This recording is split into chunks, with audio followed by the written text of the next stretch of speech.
नमस्कार दोस्तों, मैं निखिल रघुवंशी फिर से आप सबके सामने हाजिर हूँ एक नई वीडियो लेके।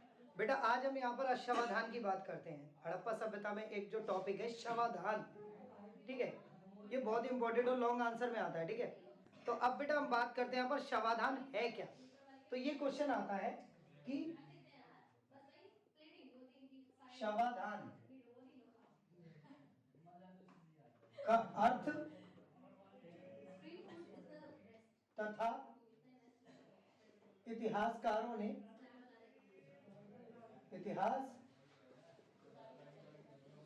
द्वारा इस तकनीक का प्रयोग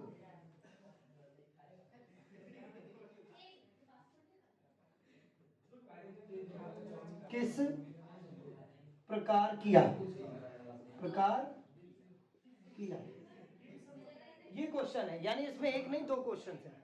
तो अब हम बात करेंगे यहाँ पर शवाधान के बारे में। तो शवाधान को समझने के लिए हमें सबसे पहले इस शब्द को समझना पड़ेगा। इसको हम दो भागों में समझते हैं संधि विच्छेद करके।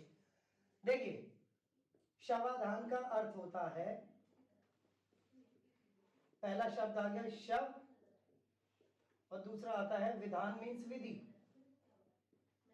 विधान या विधि अर्थात तरीका, जिसका अर्थ है शव को दफनाने का तरीका, ठीक है। देखो बेटा, हड़प्पा सभ्यता मेसोपोटामिया और मिस्र की सभ्यता की समकालीन सभ्यता थी, यानी उसी समय की सभ्यता थी। जिसके कारण बेटा क्या है कि हमारे इतिहासकारों ने जब हड़प्पा सभ्यता के लोगों की आर्थिक स्थिति को, यानी अगर मैं यहां पर कहूं कि आंसर लिखते, यह विधि मतलब कौन सी विधि? शवाधान, ठीक है, शवाधान इतिहासकारों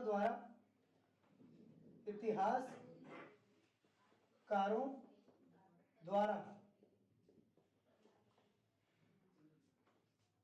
पुराने समय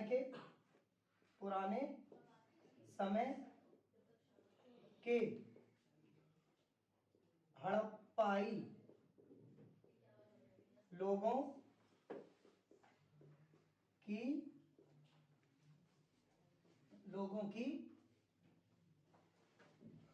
आर्थिक स्थिति को जानने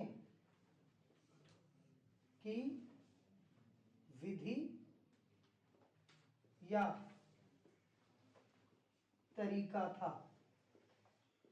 देखो बेटा, जनरली आप सब देखते हो कि जो मतलब क्या है, जो जीवित इंसान जो हमारे सामने है, हम उसको देखकर या उसके द्वारा प्रयोग में लाई जाने वाली वस्तुओं को देखकर आसानी से उसकी आर्थिक स्थिति को समझ जाते हैं कि भैया वो कितना अमीर होगा, कितना गरीब होगा, या किस कंडीशन का वो व्यक्ति है।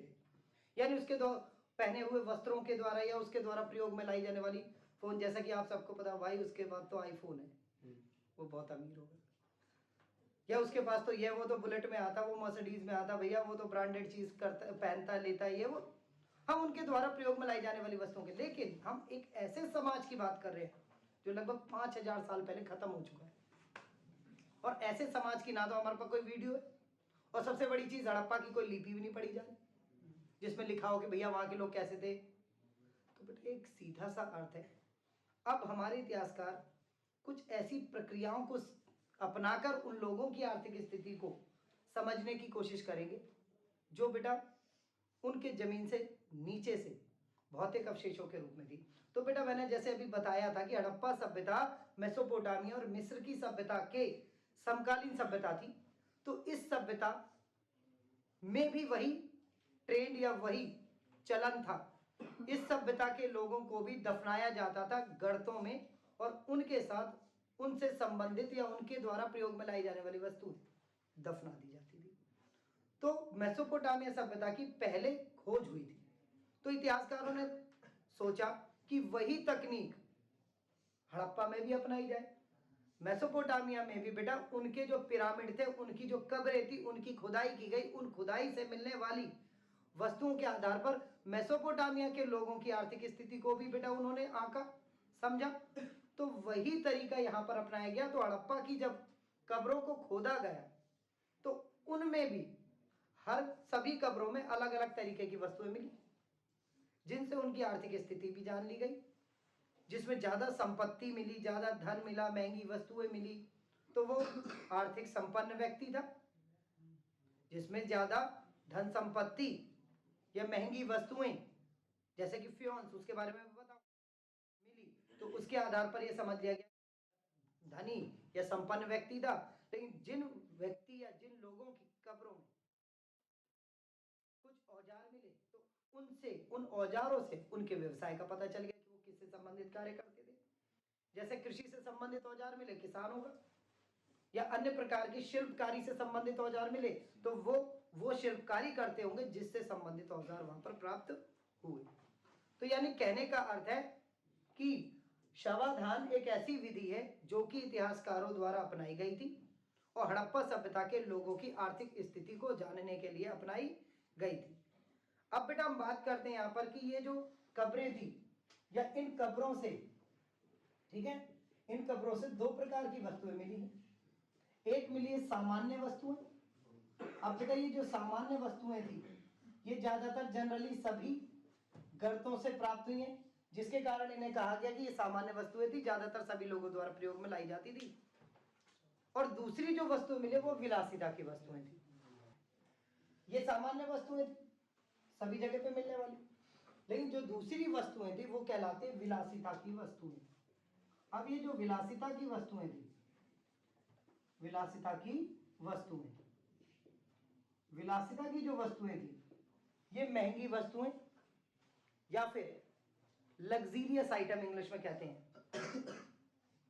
लग्जीरियस आइटम कहलाती हैं, जो कि लोग इसलिए प्रयोग करते हैं जिससे वो रॉयल दिखें, आर्थिक संपन्न दिखें, ठीक है।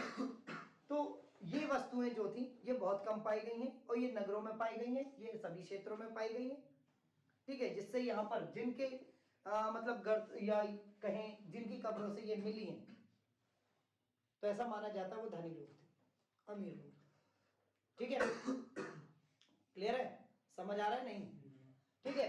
तो अब यहाँ पर हम बात करेंगे कि विलासिता की वस्तुओं में वहां पर फ्योन से बनी हुई वस्तुएं मिली है, ठीक है।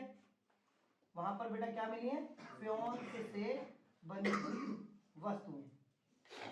अब ये जो फ्योन्स था,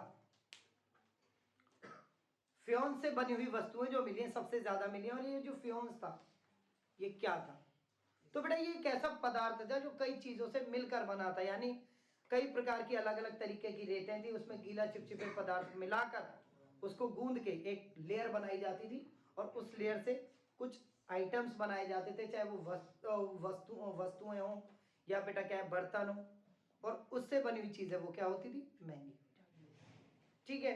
और इनका प्रयोग बेटा ज्यादातर अमीर लोग अपने घरों में करते थे, और अमीर यानी धन संपन्न लोग इसलिए करते थे जिससे कि उनके घरों में सुगंधित द्रव रखने के लिए पात्र बन जाए। धनी लोग इन फ्योन से बने हुए पात्रों का प्रयोग करते थे, अपने घरों में सुगंधित द्रव रखते थे। आई होप कि ये वीडियो आप सभी को पसंद आई होगी और आपके लिए बहुत ज़्यादा बेनिफिशियल रही होगी। तो इस वीडियो को लाइक करें, ज़्यादा से ज़्यादा अपने फ्रेंड्स के साथ शेयर करें, और जिन बच्चों ने भी इस चैनल को सब्सक्राइब नहीं किया वो इस चैनल को सब्सक्राइब कर दे, जिससे कि टाइमली उनके पास नोटिफिकेशन जाता रहे जो हम वीडियो डालते हैं। तो मिलते हैं फिर अगली वीडियो में, जब तक जय हिंद।